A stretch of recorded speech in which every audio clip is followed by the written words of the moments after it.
Welcome to another DragonLance Saga member reading episode. It is New Cult the 14th. My name is Adam, and today I'm reading Legends and Lore. Today I'm reading the wrong script. God damn.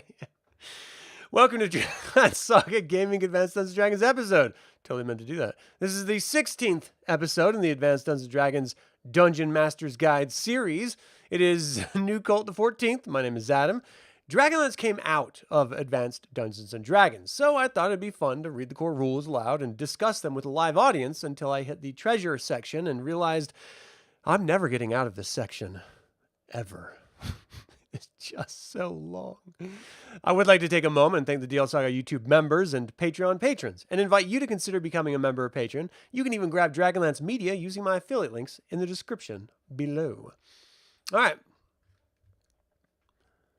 Let's start where we left off. Necklace of Strangulation, otherwise known as piano wire. Also covered by enchantments to completely mask its true nature, a necklace of strangulation can be discovered only when placed around a character's neck. The necklace immediately constricts and cannot be removed short of an alter reality, limited wish, or wish spell. The wearer will suffer 6 hit points of strangulation damage per round until the character is dead, and the necklace remains clasped until the character is a dry skeleton. Wow! So it's like through the whole decomposition process and everything. Wow, that's crazy. Net of Entrapment. This magical rope net is so strong as to device strength under 20 and is equal to armor class minus 10 with respect to blows aimed at cutting it. Normal sawing attempts to cut it with dagger or sword will not succeed. It must be hacked at a sever or a strand of its mesh. Each net is 10 feet square and has 1/4 foot mesh. It can be thrown 20 feet so as to cover and close upon opponents. Each in its area must save versus magic to avoid being entrapped. It can be suspended from a ceiling or generally overhead and drop upon a command word. It can be laid upon the floor and likewise close upward upon command. That's kind of cool. The net stretches so as to close over an area of up to a 5-foot cube in the latter case. It can be loosed by its possessor on command. Hey, Ryan, how you doing? Net of Snaring. This net exactly resembles a net of entrapment, but it functions only underwater. There, it can be commanded to shoot forth up to 3 inches distant to trap a creature. It is otherwise the same as the former magical net. Yeah, tomorrow we're going to be doing the watch party for sure. Nolzur's marvelous pigments. These magical emulsions enabled their possessor to create actual objects simply by depicting their form in 2 dimensions. The variegated pigments are applied by a stick tipped with bristles, hair, or fur. The emulsion flows from the application to form the desired object as the wielder concentrates on the desired image. 1 pot of Nolzur's marvelous pigments is sufficient to create a 1,000 cubic foot object by depicting it 2-dimensionally over a 100 square foot surface. Thus, a 10 foot by 10 foot by 10 foot pit, or a 10 foot by 10 foot by 10 foot room, or a large door with a passage behind it, etc., can be created by application of the pigments. Note that only normal, inanimate things can be so created. Doors, pits, flowers, trees, cells, etc., not monsters, people, golems, and the like. The pigment must be applied to a surface, i.e. a floor, wall, ceiling, door, etc. From 1 to 4 containers of pigments will be found, usually with a singular instrument about 1 foot long with which to apply them. It takes 1 turn to depict an object with pigments. Objects of value depicted by pigments, precious metals, gems, jewelry, ivory, etc., will appear valuable but will be tin, lead, paste, gems, brass, bone, etc. Normal armor or weapons can, of course, be created. Pearl of Power. This seemingly normal pearl of average size and coloration is a potent aid to a magic user. Once a day, a Pearl of Power enables the possessor to recall any 1 spell as desired, even if the spell has already been cast. Of course, the magic user must have the spell to be remembered amongst those he or she most recently memorized. The power of the pearl is determined below, and it's a die roll from 1 to 100, reflecting the different levels of spell casting. 1 in 20 of these pearls is of opposite effect, causing a spell to be forgotten. These pearls can be gotten rid of only by means of exorcism or wish. The power of Christ compels you, pearl. Pearl of Wisdom. Although it appears to be a normal pearl, a pearl of wisdom will cause a cleric to increase 1 point in wisdom if he or she retains the pearl for a 1-month period. This increase happens at the expiration of 30 days, but thereafter the pearl must be retained by the cleric and kept on his or her person, or the 1 point gain will be lost. Note that 1 in 20 of these magical pearls are cursed to work in reverse, but once the 1 point of wisdom is lost, the pearl turns to powder, and the loss is permanent, barring some magical restoration, means such as a wish or tome of understanding. That's brutal. That's brutal. Oh, no, it's definitely tomorrow. Periapt of Foul Rotting.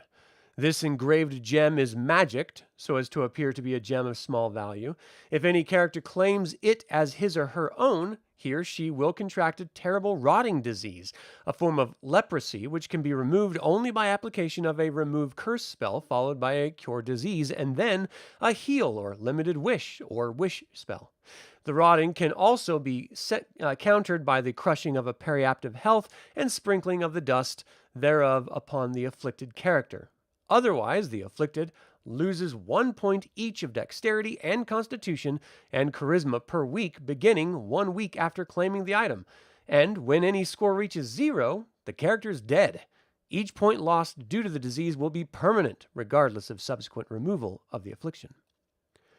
Periapt of Health. This gem appears exactly the same as a periapt of foul rotting, but the possessor will be immune from all diseases save that of the latter periapt, so long as he or she has it on his or her person. Periapt of Proof Against Poison. The periapt of Proof Against Poison is indistinguishable from any other of the periapts. I have no idea what a periapt looks like. Like, if you reflect in your mind what a periapt looks like, what do you think of? I think of maybe oh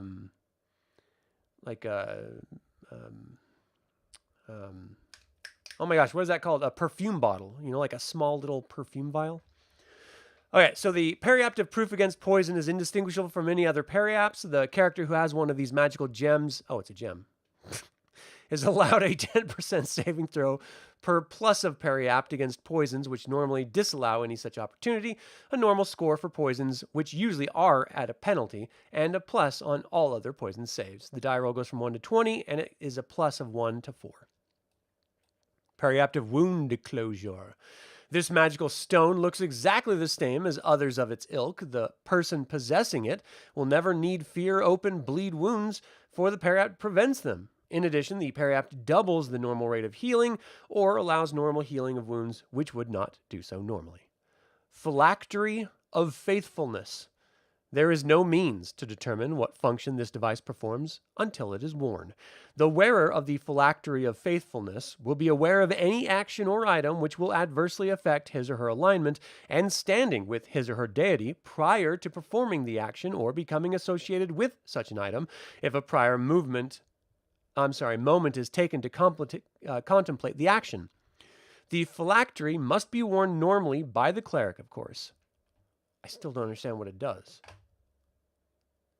It adversely affects his or her alignment and standing with their deity. Okay. Phylactery of Long Years. This device slows the aging process by 1/4 for as long as the cleric wears it. The reduction applies even to magical aging. Thus, if a cleric dons the phylactery at age 20, he or she will age 9 months every 12, so that the 12 chronological years, he or she will have aged but 9, and will physically be 29 rather than 32. 1 in 20 of these devices are cursed to operate in reverse. I'm going to Benjamin Button you. Phylactery of Monstrous Attention.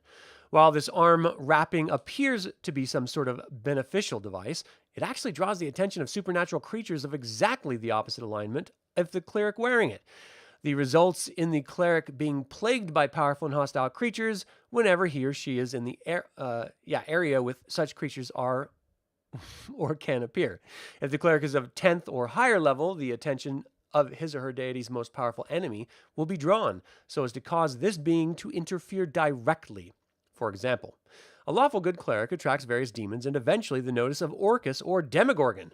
Once dawned, a phylactery of monstrous attention cannot be removed without an exorcism spell, and then a quest must be performed to reestablish the cleric in his or her alignment. Pipes of the sewers.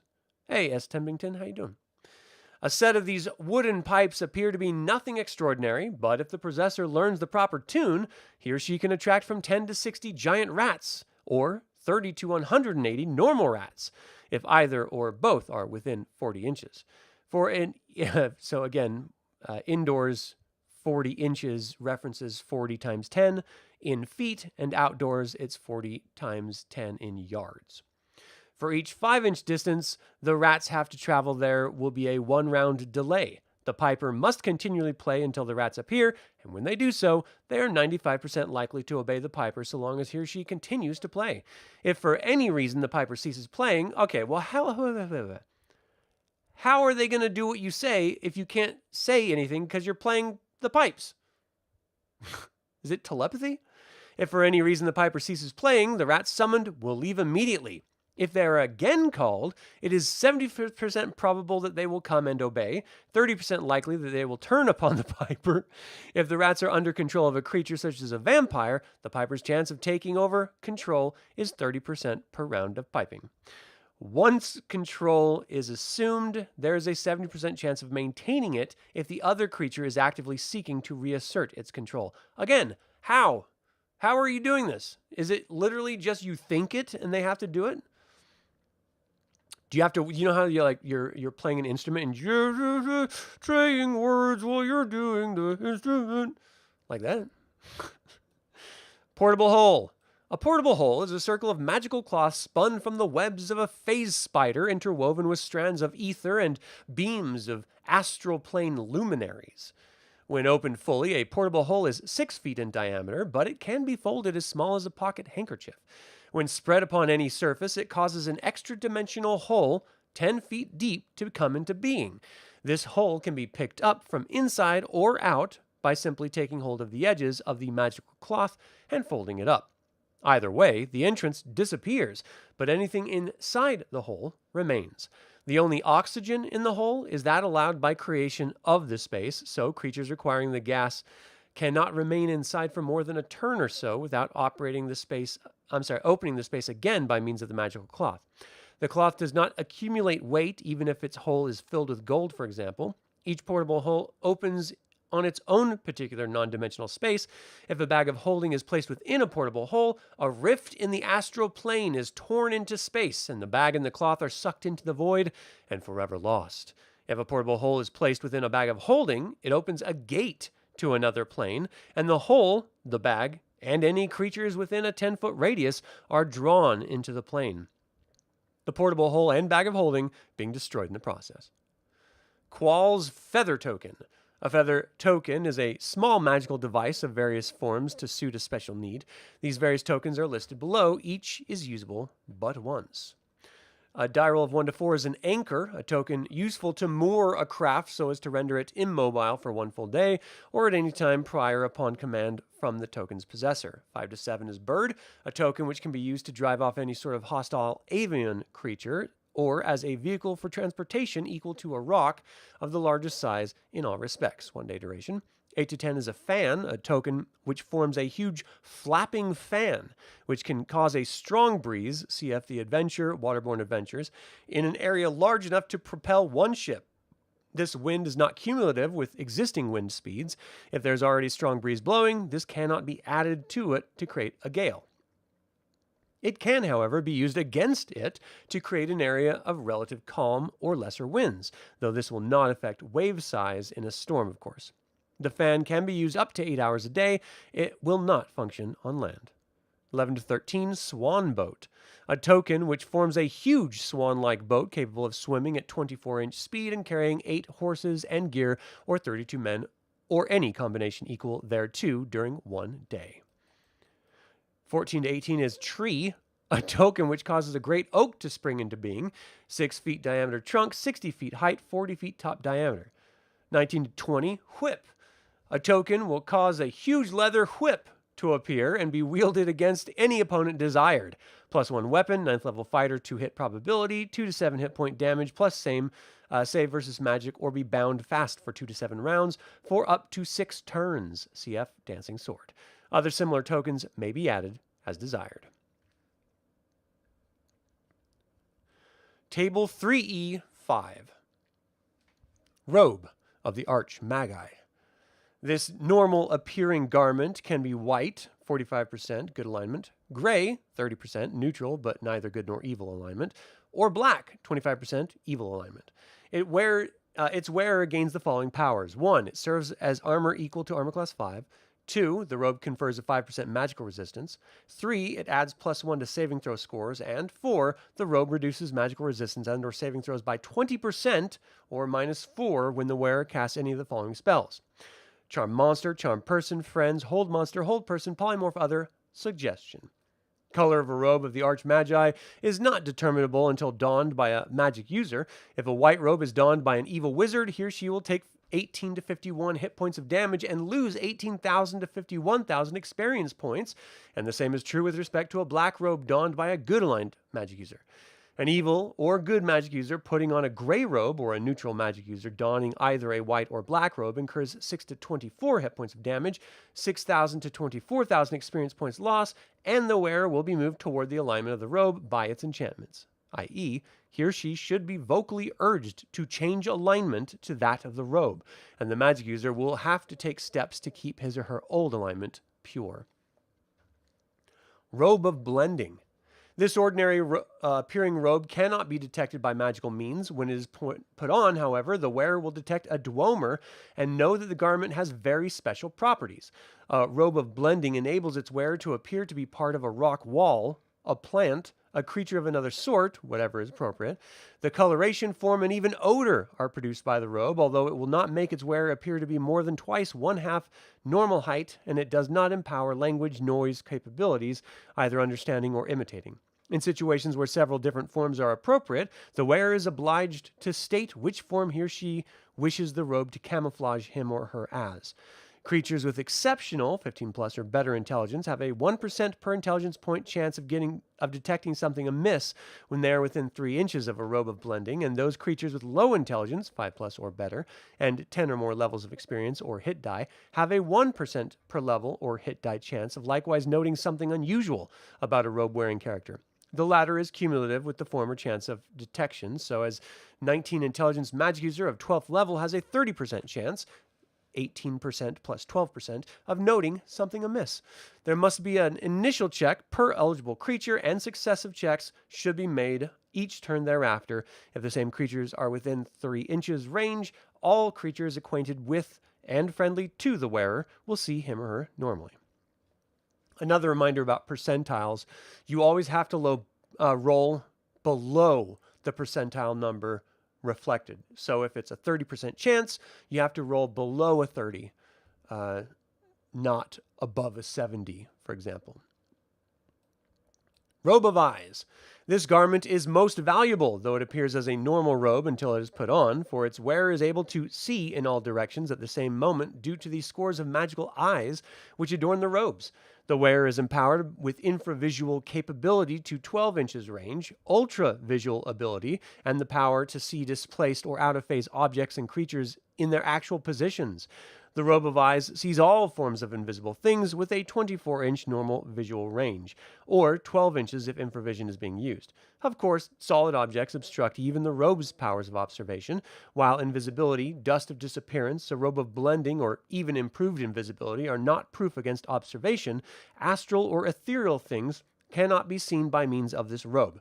Illusions and secret doors also cannot be seen, but creatures camouflaged or hidden in shadows are easily detected, so ambush or surprise of a character wearing a robe of eyes is impossible. Furthermore, the robe enables its wearer to track as if he or she were a 12th level ranger. A light spell thrown directly on a robe of eyes will blind it for 1 to 3 rounds, a continual light for 2 to 8 rounds. Robe of Powerlessness. A robe of this nature appears to be a robe of another sort, and detection of any sort will discover nothing more than the fact that it has a magical aura. As soon as the character dons this garment, he or she drops to 3 intelligence. Wow. Forgets all spells and magical knowledge, and becomes weak as well, 3 strength. The robe can be removed easily, but in order to restore mind and body, the character must have a remove curse spell and then a heal spell placed upon his or her person. Wow, that would be crazy to roleplay. It's like you just turn into an agar dwarf. Robe of scintillating colors. This garment appears quite normal, but a magical aura is detectable. Unless the wearer has an intelligence of 15 or higher and a wisdom of 13 or more, he or she will be unable to cause a robe of scintillating colors to function. If intelligence and wisdom are sufficient, the wearer can cause the garment to become a shifting pattern of incredible hues, color after color, cascading from the upper part of the robe to the hem in sparkling rainbows of dazzling light. Although this effect sheds light in a 40-foot diameter sphere, it also has the powers of hypnotizing opponents and causing them to be unable to attack its wearer. It requires a full round for the wearer to cause the colors to begin flowing on the robe, but each round that they scintillate and move, any opponent not making its saving throw versus magic or magic resistance check, then save, will stand transfixed for 2 to 5 rounds, hypnotized. And even when the effect wears off, another save must again be made in order to successfully attack. Furthermore, every round of continuous scintillation of the robe makes the wearer 5% more difficult to hit with missile attacks or handheld or body weaponry, hands, fists, claws, fangs, horns, etc., until a maximum of 25%, minus 5, is attained. 5 continuous rounds of the dazzling play of hues. After the initial round of concealment, the wearer is able to cast spells or engage in all forms of activity which do not require movement more than 1 inch from his or her starting position in non-combat situations. The robe will simply hypnotize creatures failing their saving throws versus magic for a period of 2 to 5 turns. Robe of useful items. Although this appears to be an unremarkable item of apparel, if the robe of useful items is worn, the magic user will note that it has a small cloth patches in various shapes sewn into it. The wearer, and only the wearer of the robe, can see, recognize, and detach any one of these patches in 1 round. Detaching a patch causes it to become an actual item, as indicated below. A robe will always have 2 of each of the following patches: dagger, lantern, filled and lit, mirror, large, pole, 10-foot, rope, 50-foot coil, sack, large. Additionally, the robe will have 4 to 16 of the following items, which must be diced for. And this is 1 to 100. Bag of 100 gold pieces, a coffer of silver, an iron door, gems of 10 to 100 gold piece value each, ladder, wooden, mule, pit, potion of extra healing, rowboat, scroll of 1 spell, war dogs, pair, window, roll twice more. Multiple items of the same kind are permissible. Once removed, any item may never be replaced. Rope of climbing. A 60-foot long rope of climbing is no thicker than a slender wand, weighs no more than 3 pounds, but is strong enough to support 3,000 pounds. Upon command, the rope will snake forward, upward, downward, or any other direction at 10 feet per round and attach itself securely wherever desired. It will return or unfasten itself likewise. In any event, one end of the rope must be held by a character when it performs such actions. It can also be commanded to knot itself, and this will cause large knots to appear at 1-foot intervals along the rope. Knotting shortens that rope to 50-foot length while doing so knotted. Rope of constriction. This rope exactly resembles a rope of climbing or entanglement, but as soon as it is commanded to perform some action, it lashes itself about the neck of the character holding it, and from 1 to 4 others within 10 feet of the victim, each entitled to a saving throw versus magic, and strangles and crushes the life from each and every such victim. Jeez. Each round, it delivers 2 to 12 hit points of damage, and it will continue to constrict until a dispel magic is cast upon it. Note that any creature entwined by the rope cannot cast spells or otherwise free himself or herself by any means. This rope is armor class -2 and takes 22 hit points to cut through. All hit points must be inflicted by the same creature, not the one entangled. Rope of entanglement. A rope of entanglement is exactly the same in appearance as any other magical rope. Upon command, the rope will lash forward 20 feet or upward 10 feet to entangle and tie fast up to 8 man-sized creatures. Figure 1 storm giant or fire giant equals 2 frost or stone or hill giants equals 3 ogres equals 4 bugbears equals 6 gnomes, equals 8 men, equals 10 elves, equals 12 dwarves, equals 16 gnomes or kobolds. It takes but a single segment to strike and another to entwine.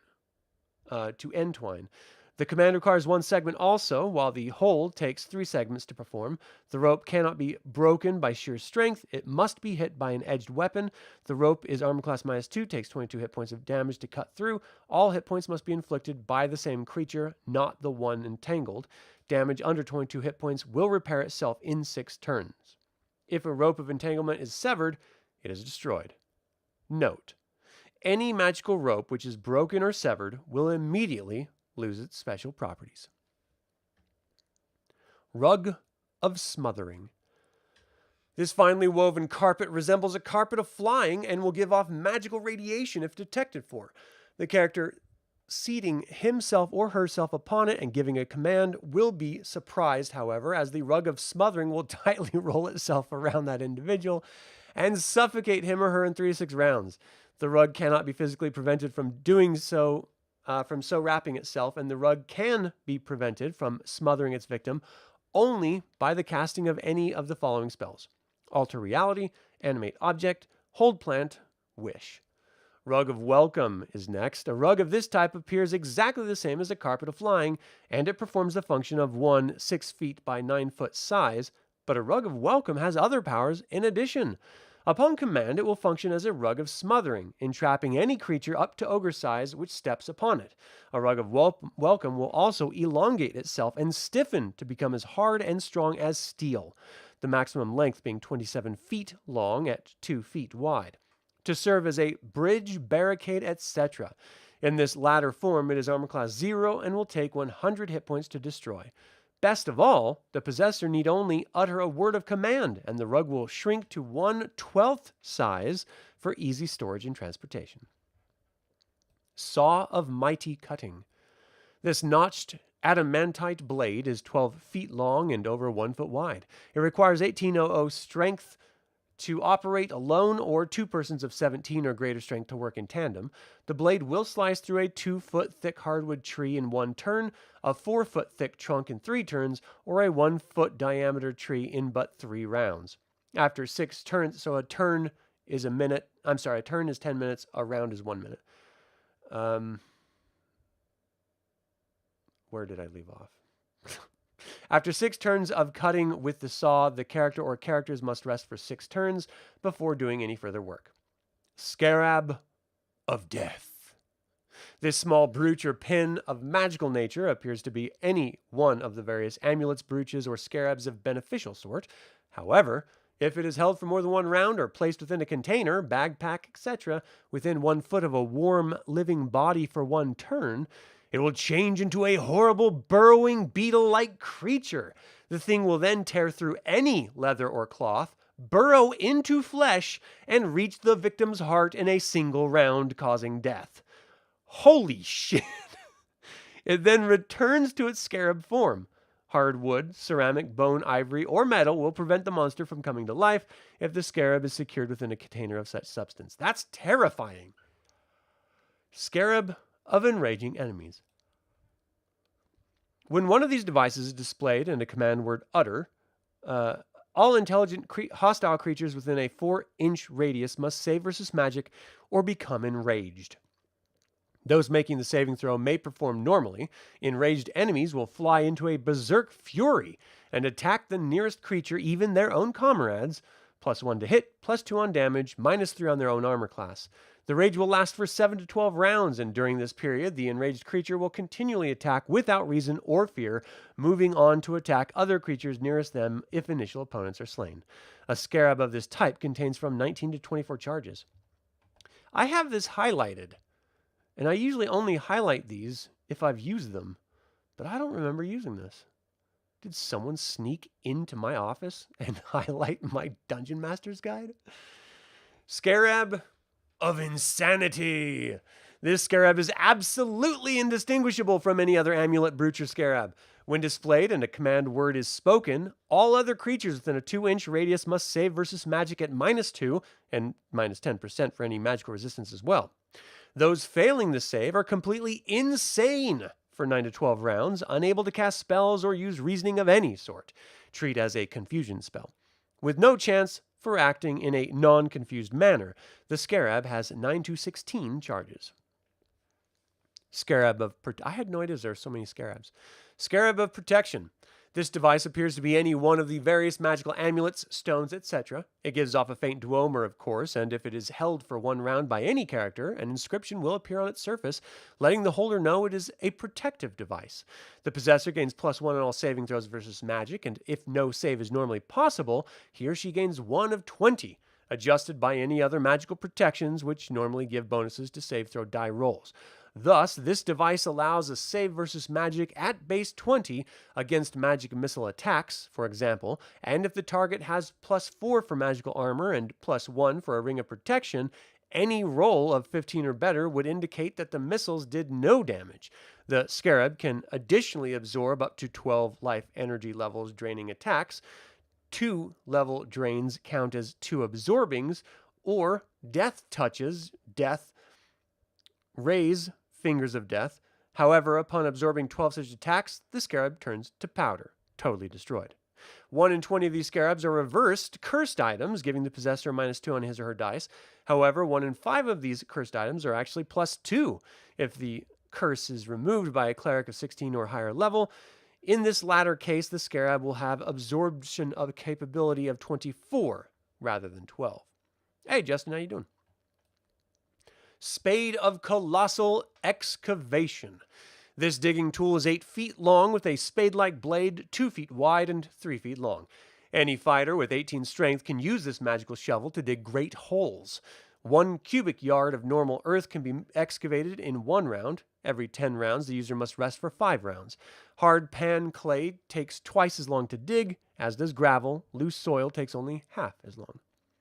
Sphere of Annihilation. A sphere of annihilation is a globe of absolute blackness, a ball of nothingness 2 feet in diameter. A sphere is actually a hole in the continuity of the multiverse, a void.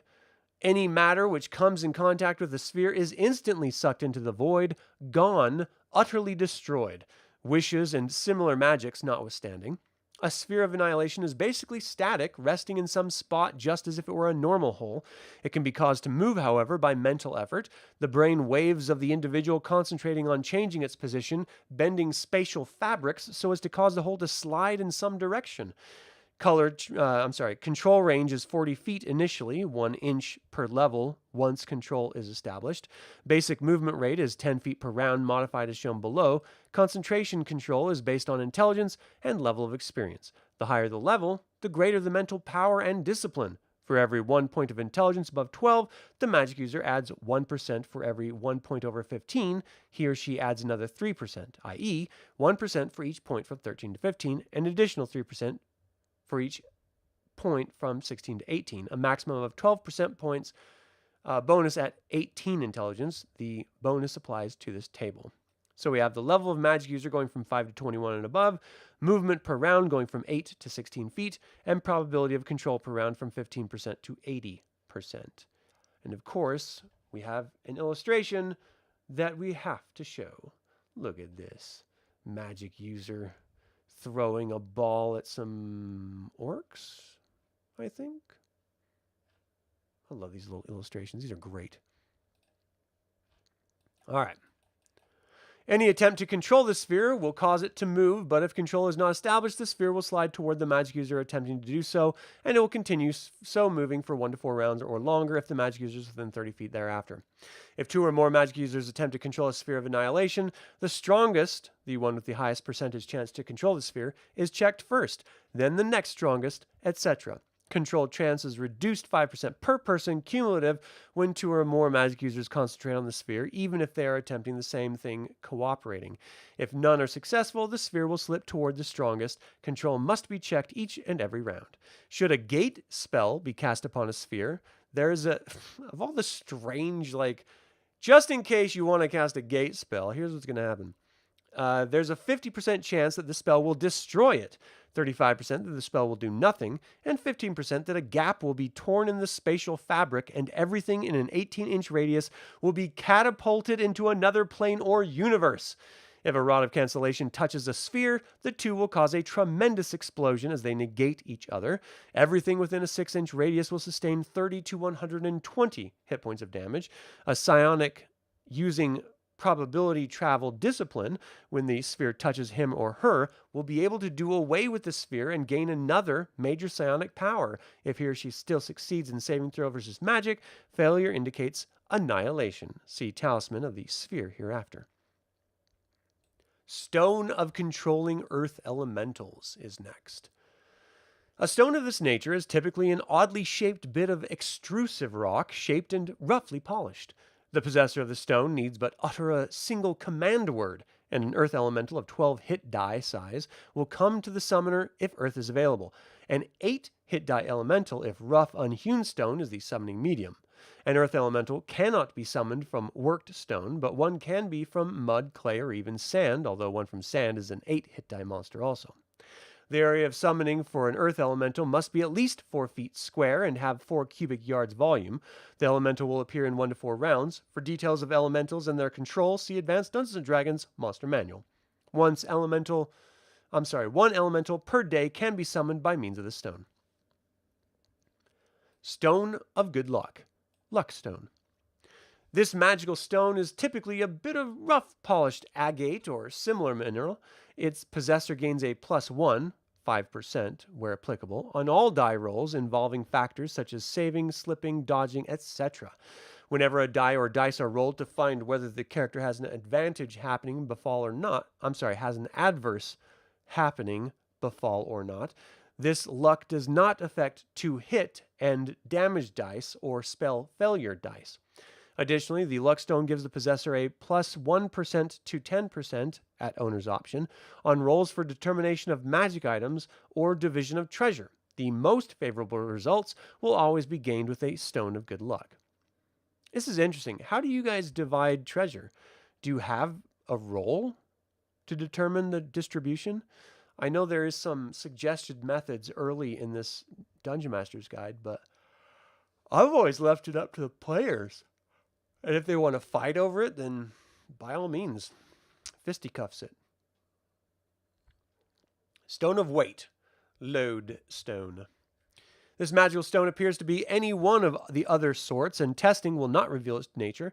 However, as soon as the possessor of a Stone of Weight is in a situation where he or she is required to move quickly in order to avoid an enemy, combat, or pursuit, the item causes a 50% reduction in movement, and even attacks are reduced to 50% normal rate. Furthermore, the stone cannot be gotten rid of by any means, throwing it away or smashing it notwithstanding, and it will always turn up somewhere on a character's person. If a Dispel Evil is cast upon a lodestone, the item will disappear and no longer haunt the individual. Talisman of Pure Good. If a high priest or priestess possesses one of these mighty talismans, he or she has the power to cause an evil cleric to be swallowed up forever by a flaming crack, which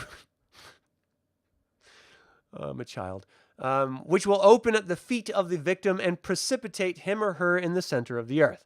The wielder of the talisman must be good, and if he or she is not exceptionally pure in thought and deed, the evil cleric will gain a saving throw versus magic. A talisman of pure good has 7 charges. It cannot be recharged. If a neutral cleric touches one of these magical stones, he or she will take 7 to 28 hit points of damage. And if an evil cleric touches one, he or she will take 12 to 48 hit points of damage. Non-clerics will not be affected by the device. Talismans of the Sphere. This is a small adamantine loop and handle which will be useless in any but a magic user's possession, and any other class touching a talisman of this sort will take 5 to 30 hit points of damage. When held by a magic user concentrating on control of a sphere of annihilation, a talisman of the sphere doubles the intelligence bonus percentage for control, i.e. 2% per point of intelligence from 13 to 15, 6% per point of intelligence from 16 to 18. If control is established by the wielder of a talisman, he or she need check for continual control only every other round thereafter. If control is not established, the sphere will move toward the magic user at maximum speed, 16 feet per round. Note that a wand of negation will have no effect upon a sphere of annihilation, but if the wand is directed at the talisman, it will negate its power of control so long as the wand is so directed. Talisman of Ultimate Evil. This device exactly resembles the Talisman of Pure Good and is exactly its opposite in all respects. It has 6 charges. Talisman of Zagi. A talisman of this sort appears exactly the same as a stone of controlling earth elementals. Its power is quite different, and these are dependent upon the charisma of the individual holding the talisman. Whenever a character touches a talisman of Zagi, a reaction check is made as if the individual were meeting another creature. If a hostile reaction result is obtained, the device will act as a stone of weight, although discarding it or destroying it results only in 5 to 30 hit points of damage and the disappearance of the talisman. If a neutral reaction results, the talisman will remain with the character for 5 to 30 hours or until a wish is made upon it, whichever first occurs, and it will then disappear. If a friendly reaction result is obtained, the character will find it impossible to be rid of the talisman for as many months as he or she has points of charisma. The device will grant 1 wish for every 6 points of the character's charisma, and it will also grow warm and throb whenever its possessor comes within 20 feet of a mechanical or magical trap.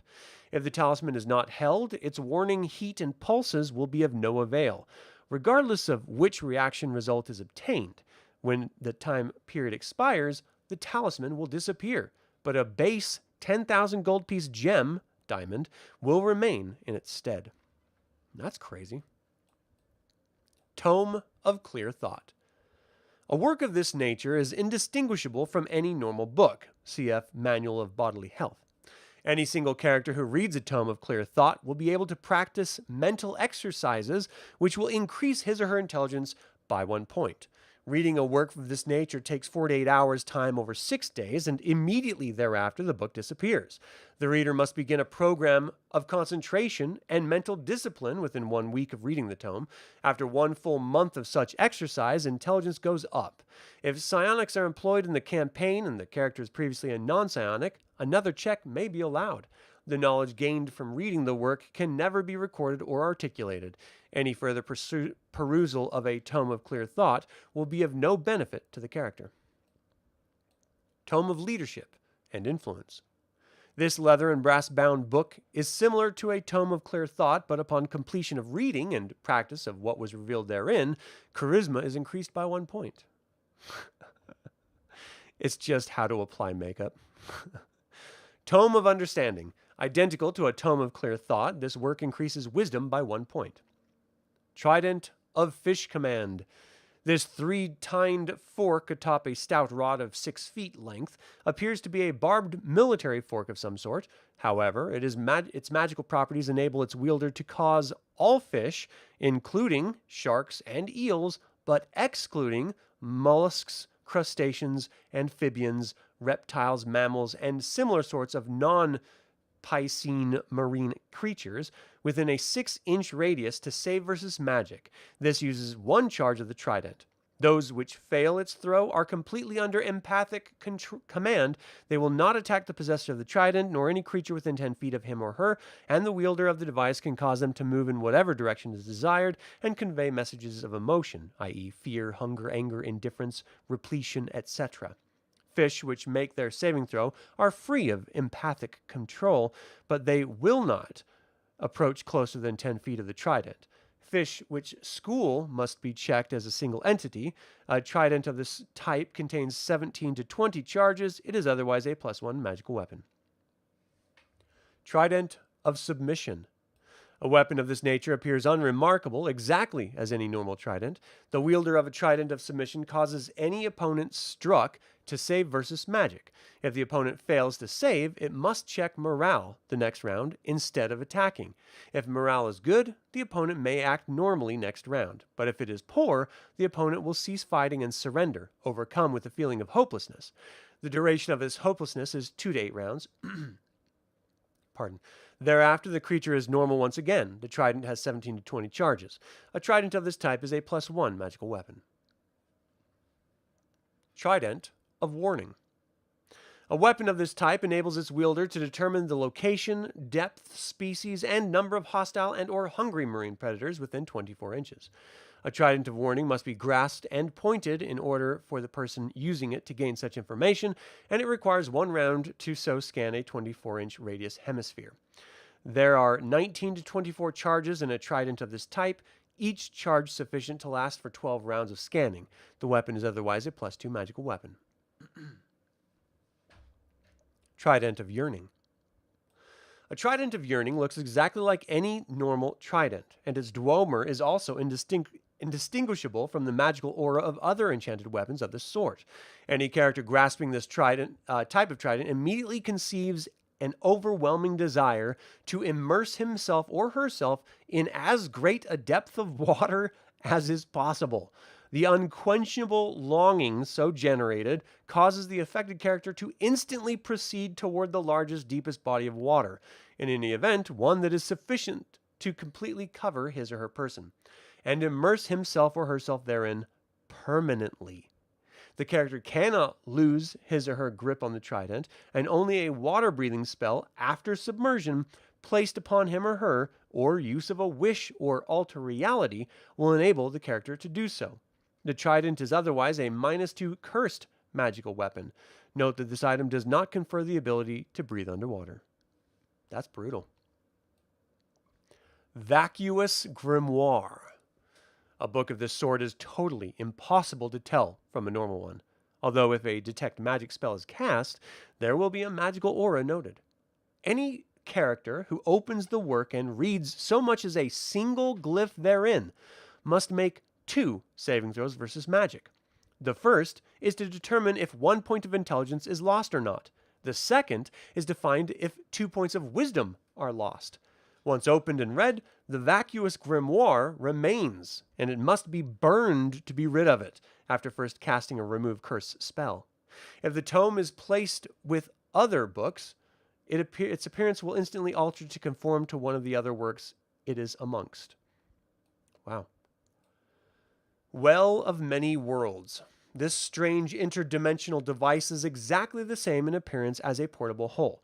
Anything placed within it is immediately cast into another world, a parallel Earth, another planet, or a different plane at your option or by random determination. If the well is moved, the random factor again comes into play. It can be picked up, folded, etc., just as a portable hole. Note that things from the world the well touches can come through the opening just as easily as from the initiating place. Wings of Flying. A pair of these magical wings appear to be nothing more than a plain cloak of odd black cloth. If the wearer speaks a command word, the cloak will turn into a pair of gigantic bat wings, 20-foot span, and empower the wearer to fly as follows: 2 turns at 32-inch speed, 4 turns at 18-inch speed, 8 turns at 12-inch speed. Combinations are possible at the ratio above. After the maximum number of possible turns flying, the wearer must rest for 1 hour, sitting, lying down, or sleeping. Shorter periods of flight do not require full rest, but only relative quiet, such as slow walking for 1 hour. Any flying of less than 1 turn duration does not require any rest. Note that regardless of the length of time spent flying, the wings can be used but once per day. They will support up to 500-pound weight. Table 3, E, Special. Notes regarding artifacts and relics. Each artifact or relic is a singular thing of potent powers and possibly strange side effects as well. Regardless of how many of these items come into your campaign, only one of each may exist, as each is placed by you or found by player characters. You must draw a line through its listing on the table to indicate it can no longer be discovered randomly. If the dice indicates any item no longer available, you must substitute a clue as to its whereabouts or simply ignore the result so that no magic item is found at all. Because of the unique nature of each artifact and relic, their powers are only partially described. You, the Dungeon Master, must at least decide what the major powers of each item are to be. This prevents players from gaining any knowledge of these items, even if they happen to own or read a copy of this volume, and it also makes each artifact and relic distinct from campaign to campaign. Those artifacts and relics which you bring into play should be so carefully guarded by location and warding devices and monsters that recovery of any one is an undertaking of such magnitude that only very powerful characters in concert and after lengthy attempts have any chance whatsoever of attaining one. Naturally, each artifact and relic might have a body of rumors, tales, and other lore. Discovery of such information should not be by chance. Minor clues may be placed, but any extension, oral or written information must be sought out and obtained only after considerable expenditure of time and money, if at all. Please note that you may not use any or all of the artifacts and or relics here.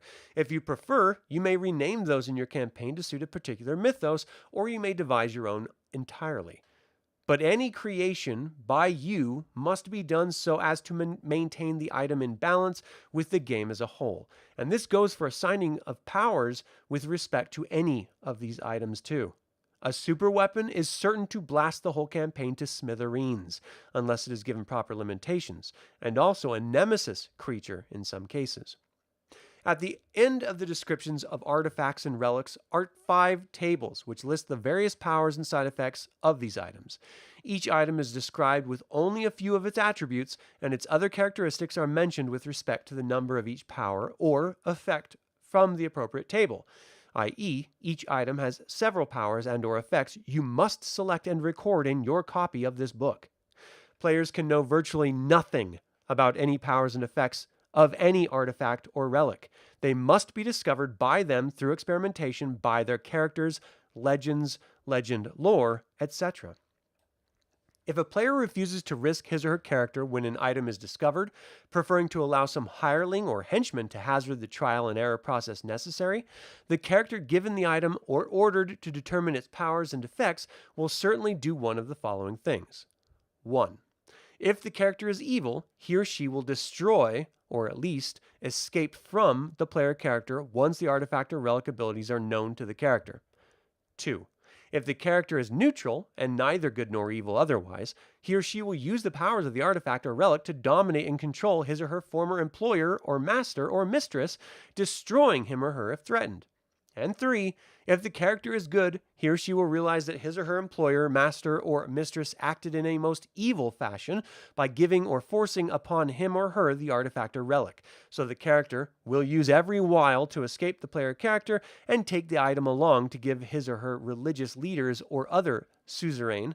And of course, this character will never again associate with the player character in question. All hirelings and henchmen of a player character foisted off an artifact or relic in such a manner will have a drop in loyalty of 10 to 30% if the character having the item is permanently harmed or killed. All artifacts and relics are of such power that they are virtually impervious to harm, magical or physical. Some predate the known gods, and others were formed by the gods. Typically, each can only be destroyed by a single means. A table after those of powers and effects gives a sampling of the various means suggested. Any character attempting to destroy an artifact or relic by disassembling its parts, remove a portion, or similarly defacing it must usually save versus magic at -5. Failure equals death. Many of these items tend to make the possessor reclusive, secretive, arrogant, and or greedy. These effects are best to handle through manipulation of the player by means of powers, non-player characters, etc. Finally, whatever befalls the possessor of an artifact or relic, or the effects he or she causes by use of the prime powers, or even the major powers in some cases, is permanent and usually irreversible by the most powerful of spells, including wishes, for example, or even by deities. Exception: a deity who created the item, or one which can fully control it, may, at your option, be able to reverse effects of some powers. Wow, that's incredible. I really like that. So basically it has the name of the artifact or relic, a description, and then a series of powers, but they have blanks. So you, as the Dungeon Master, have to fill in your own version of this tome in order to make your version of that artifact or relic different and original to your campaign milieu. Pretty cool. All right, first up, Axe of the Dwarvish Lords. Legend relates that the greatest dwarf who ever lived, the first dwarven king, forged this weapon in volcanic fires with the aid of a patron god. It passed from dwarven monarch to dwarven monarch until it was lost in the invoked devastation centuries gone. Rumor persists of the appearance of the axe from time to time in various places, but it supposedly bears a curse. The blade of the axe is equal to a sword of sharpness, and it is backed by the head equal to a +3 hammer. The handle extends or contracts upon command to equal a battle axe or a hand axe for throwing, and the axe will return 30 feet to its thrower. The possessor has dwarven abilities of infravision, trap detection, etc., double abilities if a dwarf. The possessor's lifespan is 50% longer than normal, but he or she becomes more and more dwarf-like with time until eventually he or she exactly resembles one. The axe has the following additional powers or effects, and it's just a series of blanks of 2 times 1, 1 times 2, 1 times 3, 1 times 4, 1 times 5, and 1 times 6. Baba Yaga's Hut. Ages ago, the most powerful female mage ever known spent much of her power in the creation of a magical dwelling of superb character. When she passed to another plane, her hut disappeared, and has only been rumored to have been seen once or twice since. Baba Yaga developed a small hut of ordinary appearance, a circular thatched structure of 15 feet diameter and 10 feet high. To this dwelling are attached 2 powerful fowl legs, 12 feet long, which appear to be stilts. Furthermore, the hut has intelligence high and human senses, plus infravisual ability to 120 feet and ultravision. Inside the hut is a small palace, garden, fountains of water and wine, and 30 rooms on 3 floors, all lavishly and richly furnished. Despite the commodious interior, the bird legs can move Baba Yaga's hut at up to 48 inches speed over swamp, 36 inches over rough or normal terrain, 12 inches over hills, through forests, etc. The hut will obey commands from one person, the one first using a key phrase, and can come to a call from as far away as 1 league.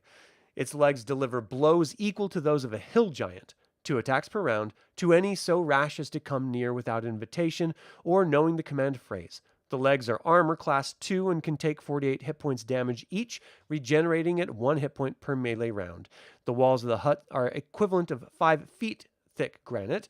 The hut has the following additional powers effects: 4 times 1, 2 times 2, 1 times 3, 1 times 4, 1 times 5, and 1 times 6. All right, the last one I'll go over today is Codex of the Infinite Planes. In the distant past, the High Wizard Priest of the Isle of Woe, now sunken beneath the waters of the Near Div, see the World of Greyhawk from TSR, discovered this work and used it to arcane powers to dominate the neighboring states, but legend also has it that these same powers eventually brought doom to the Mage Priest and his tyrannical domain. It must be that somehow the Codex survived the inundation from the Archmage Zunk, scribed the following fragment prior to his strange disappearance. "And the 2 strong slaves lifted it, the Codex, from the back of the beast. Thereupon I commanded the brazen portals to be brought low, and they were wrenched from their hinges and rang upon the stone. The Efreet howled in fear and fled when I caused the page to be read, and the beast passed into the city of brass. Now was I, Zunk, master of the plains of molten skies. With sure hand I closed Yagrax's tome, the Codex, dreading to." From the foregoing, it is evident that the item is very large and of exceptional power. Any person reading its 99 damned pages is 99% certain to meet a terrible fate, 1% cumulative chance per page. The Codex's other pages have the key to instant physical transference to any one of the other planes and alternates of any world or universe. The work will destroy instantly. Where'd it go? Hold on a second. Any character under 11th level of experience who touches it, but those of 11th level or higher who make a saving throw versus magic can command the powers and effects of the Codex. It has an additional 4 times 1 abilities, 4 times 2, 2 times 3, 2 times 4, 2 times 5, and 2 times 6. Note, when activating powers and effects, base their coming into play upon the progression of the character's perusal of the Codex. All right, that is where we're going to end today. Thank you so much for tuning into this episode of Gaming Advanced Dungeons & Dragons. What do you think of the miscellaneous magic items and artifacts described? Do you have a favorite miscellaneous magic item or artifact? Feel free to email me at info@dlsaga.com or leave a comment below. I would like to take a moment and remind you to subscribe to this YouTube channel, ring the bell to get notified about upcoming videos, and click the like button. This all goes to help other Dragonlance fans learn about this channel and its content. Thank you to creator patron Aaron Hardy, producer patron Azrael, and developer patrons Chris Androu and Sam Ruiz. This channel is all about celebrating the wonderful world of the DragonLance Saga, and I hope you'll join me in the celebration. Thank you for watching. This has been Adam with DragonLance Saga, and until next time, Slanjavar.